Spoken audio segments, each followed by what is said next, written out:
latest news happening, Taiwan News Media or Taiwan Talks just said that Philippines is under turmoil, and the ones that are causing this turmoil or problems are actually the retired PMAers, retired military officers. And that is according to Browner. The big question is, are the Filipino people being given a voice? Because right now, we won't be having the same problem if the Filipino people, their voice, are not being silenced. Right now, they're also being portrayed that there is actually a mass protest in the Philippines, but they're also including this to the Dutertes. They're actually saying that the Dutertes and the DDS are actually paid by China. They're actually gifts of China to destabilize the country.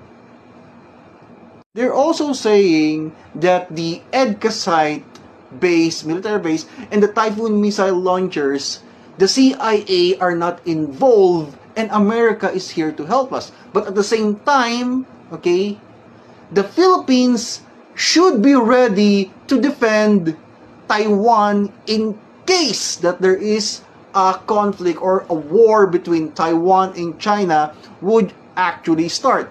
Does that make any sense to you? If the CIA is not actually involved and America is actually our friend, then why is it that in New York Times it actually says that CIA agents actually participated in trying to bomb Davao City, okay? Who might that CIA agent be? Mr. Mering of the CIA, and who actually saved him and actually entered in our country and interfere with our lives and politics. Ta-da! The FBI with their badges. And I was wondering, why is it that the FBI actually came here to take on their agent, the CIA agent? Because his cover was blown.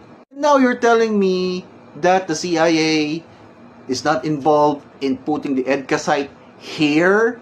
Okay? You're actually endangering a lot of Filipinos. If, for example, war actually erupts in Taiwan, in China, okay? Does the Filipino people, does the AFP, does our military have the obligation to defend Taiwan? Since the last time that I heard, okay, and everybody knows this, okay,